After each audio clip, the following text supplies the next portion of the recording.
Update. Am I the a-hole for refusing to allow my stepdaughter to use one of my cars and telling her to get a job and buy one instead? Original post. My husband and I have a 5-year-old son together, and he has an 18-year-old female daughter, Sally, from his previous marriage. Sally is an entitled, manipulative young lady who has spent her entire life milking the child of divorce card in order to make her parents feel bad and give her everything she wants.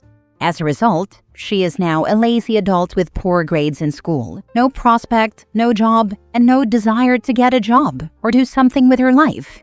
Although my husband and her bio mom are both responsible for how she turned out, instead of coming together and working toward helping her do something, they prefer to blame each other and do everything they can to undermine the other. For example, if my husband punishes Sally by not giving her spending money, her mom will immediately throw money at her. If her mom takes her car away as a punishment, my husband will immediately give her his car to use. It's a very strange dynamic they have, and very different from what he has with me. When I asked him why he is so different in terms of parenting my son with me versus Sally with her bio mom, he said I am his wife, and a normal, sane woman he can actually communicate with. Whatever. I feel like they are both wrong, but Sally is not my daughter, and I'm happy I don't have to spend too much time with her. Now that summer break has started, Sally has the most important problem in the world. Her car broke down and she needs one to use this summer to go places, meet her friends, go to parties, etc. Her mom is not willing to give her car because she needs it for work. My husband needs his car to go to work, and neither of them is willing to buy her a new one. So Sally, the genius, found the perfect solution and asked me to give her one of my cars. To be clear, I have 2 cars, a big SUV that was given to me by my employer, and a smaller one that I use when I go into town because it's easier to park. I refused and told her she can't use either of my cars. She insisted and said I don't need 2 cars at the same time, but she needs one to get around. I told her she's free to use public transportation or get a job and buy one herself. Now Sally's going around to my husband's relatives complaining that I am trying to exploit her and send her to work. I had a good laugh about this with my husband's sister, but my mother-in-law claims I could have just refused instead of telling her to get a job. I'm a little confused about what's so bad about telling an adult to get a job. It's not like I sent a 12-year-old to work for her food or anything. Now for the top comments before reading the update. Not the a-hole. Hide your keys. Also, make it clear to all that you will call in the police if a car goes missing, and you will tell them who took it. This OP because from what you've described, Sally wouldn't think twice about borrowing one of your cars. And if the SUV is a nicer vehicle, that is what she'll likely take, especially as her friends will all fit. Make it clear to both her and your husband that if either vehicle is ever missing, you will report it stolen to police and will follow through on pressing charges. If you start getting messages from her family members about how you are trying to manipulate her into getting a job, you need to confirm that as clearly as possible. You are trying to make her get a job and will continue to do so as long as you can. You have the opportunity to erase some of the damage done by her 2 enabling parents. Do not be deterred. The strange thing is that my husband agrees with me. Her mother totally hates me and is teaching her that everything I say is BS.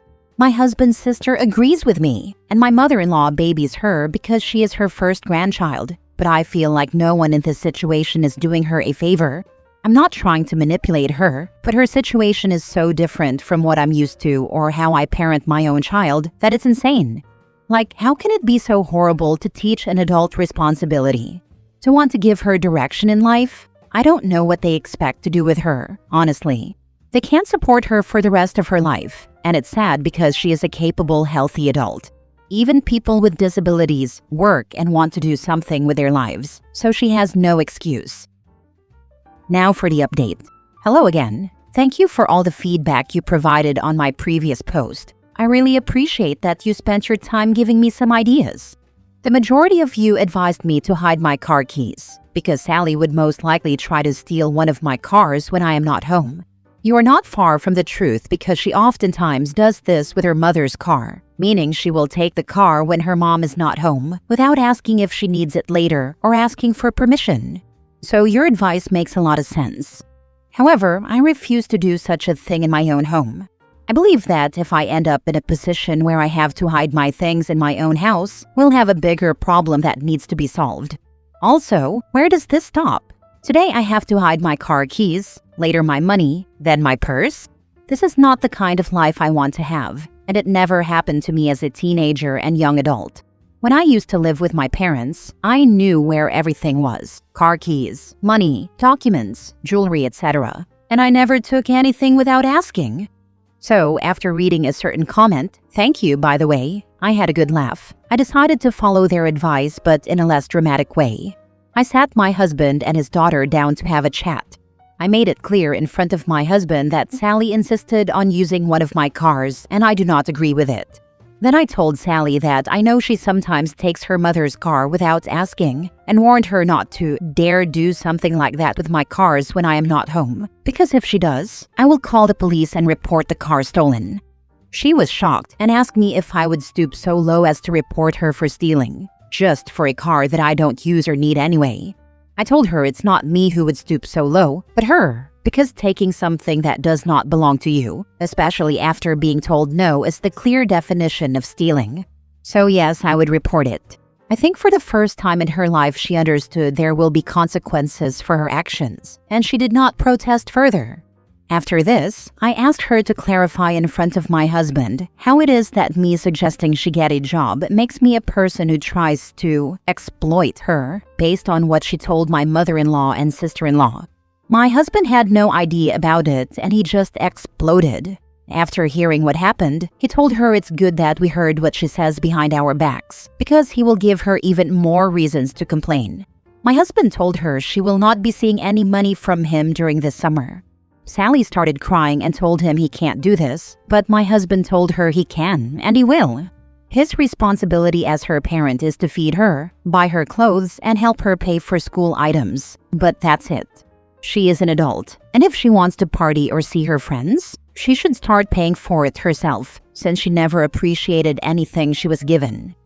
Apparently, this is the hill my husband is willing to die on, and he even told his ex-wife about his plans, making it clear that if she wants to support Sally's activities this summer, she will have to do it alone, because he will not contribute to anything that's not a necessity. So yeah, this is where we are at now. Sally stormed out of our house and of course went to her grandmother to complain. But I am waiting. If mother-in-law opens any discussions about it with me, I will make it clear she is free to support Sally as much as she wants. We are not stopping her. Good to hear a spouse supports you. Not always the case. It's great he's finally holding her accountable.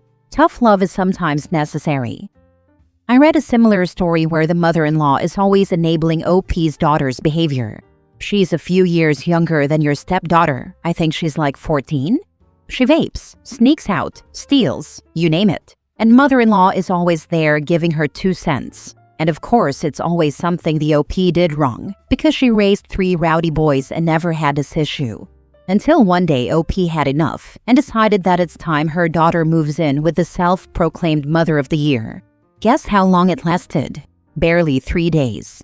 OP had her mother-in-law on mute. She received voicemail after voicemail of her mother-in-law crying because she couldn't take it anymore.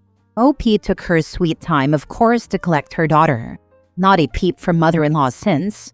If your mother-in-law and sister-in-law is gonna enable her, then maybe it's time they take her in and see how they do.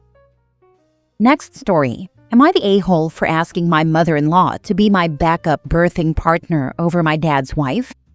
My dad, 50s, started dating his wife, Fran, 50s, when I, 30 female, was in college. From the beginning, she was too much for me. The first time I met her, she asked personal and intrusive questions about growing up without a mother and how I handled becoming a woman with only a man in the house and mostly men in my extended family. My dad was like, "Oh, she's just so excited to meet you, and she's looking forward to helping you in a female or motherly mentor role." I explained to her a couple of times in those early meetings that I wasn't comfortable sharing personal stuff with her because we didn't even know each other. She told me she knew me better than she knew herself, and that I didn't need to stress about not having a mom anymore because she was there and would never falter in her new duties. I explained to her that she had none, and that I was an independent adult who no longer lived at home. But she didn't listen to any of it and did what she wanted. She wanted to have a sex ed talk with me, and I didn't visit my dad for a solid 8 months after her attempt.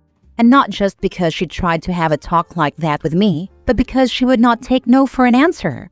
Our relationship has always leaned very one-sided. She loves me, wants to be a part of my daily life, wants us to hang out, and for me to let her mother me, while I always have to psych myself up to see her, and I do not enjoy a moment of it. She has become very jealous of my mother-in-law too. I met my mother-in-law when I was 20, and she was a real sweetheart. Our relationship has become incredibly close over the years. When my husband and I were planning our wedding, she was incredibly helpful and supportive, and went for a walk with my dad's wife a number of times when she was trying to intrude, and wouldn't take no for an answer or when she was trying to cling to me. Mother-in-law stepped in enough times that we gave her a thank you gift after the wedding was all over. There's other stuff I could get into, but I don't want to make this a super long post. The issue we're having now is this. My husband is sensitive to blood and could pass out or become unwell during my labor. He's trying to work on improving this, so it's not an issue when I give birth to our first child. So we wanted to have a backup birthing partner for me, and I asked my mother-in-law, who said yes. She's the kind of supportive person I would want because she listens and would never try to force anything on me. My dad's wife is offended I chose mother-in-law for this. She and my dad are planning to stay at an Airbnb for an extended period before I give birth and for a while after, and because of this, she feels she should be the person I ask, as the actual mother figure in my life. I said nothing about her reaction, and I'm ignoring all her attempts to bring this up to me. I ignored my dad when he brought it up to me too. All I know is they still plan to come, and she's possibly going to attempt some in-person pushing of the topic, and probably expect some kind of apology. I don't think I owe her one or owe her being asked to fill in if needed, but maybe she's right and I'm wrong. So I'll ask, am I the a-hole? Now for the comments. Not the a-hole. Let the nurses know your wishes. They will take it from there. Absolutely. Nurses don't give a damn about anyone else's wishes but yours. Not the a-hole. You need to stop ignoring and get this addressed once and for all. You, with your husband for support, should have a sit-down or a FaceTime ASAP. Tell them you want them to listen and not interrupt you, and they can speak after you are done.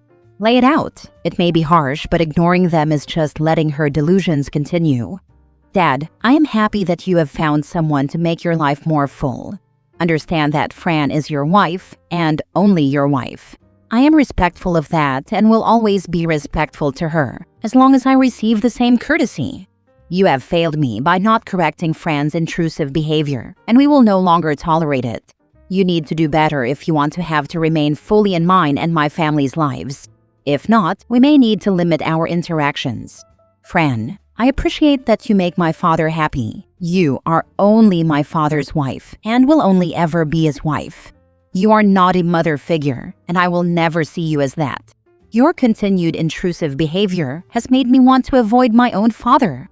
Before the resentment grows to unbearable levels, you need to step back and understand your role as my father's wife only.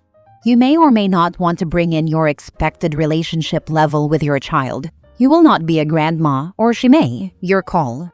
I am sorry you are going through this, but you have to be strong now, or they are going to stomp all over you when you are postpartum and beyond. Congratulations on the coming of your new child. I hope it goes easy with whomever is your support. I was honestly planning to wait a while before seeing them anyway, since I know nothing I say will sink in.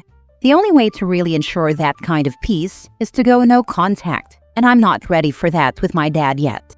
That might be a point I reach, but it's less stressful for me to ignore and not see them until I'm ready. Last story. Am I the a-hole for punching my mom's boyfriend after he shoved my dog off the couch so aggressively it landed awkwardly on the floor, whimpered in pain, and couldn't stand on its leg afterwards? My mom's boyfriend, male 40s, does not like dogs. He doesn't have a phobia or anything. He just does not like them, and has said so himself. He came over and him and my mom were sitting next to each other watching TV while I, 19 male, was on the other couch just playing on my phone. He got up to go to the bathroom and my dog jumped on the couch and sat where he was sitting. When he came back and noticed that the dog took his paw on the couch, he shoved it so hard it fell on the floor, yelped and whimpered, and couldn't get up on its leg. It was a very hard shove and it all happened so fast. But when I registered what just happened, I stood up, quickly walked up to him and punched him as hard as I could, and then gently picked up my dog. My mom yelled at me, asking me what's wrong with me, while her boyfriend got all up in my face, swearing at me and threatening to beat me up. But my mom got in between us. I took my dog to the vet, and he had a broken leg and needed surgery. I had to use all the money I've been saving up to make the surgery happen. My mom did not even contribute a penny. Despite all this, she is still mad at me for punching her boyfriend and doesn't understand why I acted that way over a dog. She wanted me to apologize to him, but this is the hill I will die on. Not the a-hole. Tell him you'll report him to the SPCA if he doesn't cover the bill. I would make him cover the bill and then report him. Screw him and people like him. Time to move out, bud, for your safety and your health and the health of your pet. Do you have any family that can help? I wish I did. This incident and other ones in the past, where my mom took his side even when he was wrong, is the reason I've been saving up to move out. But with everything that happened, that's not going to happen anytime soon. Then move out and figure out how to pay for it later.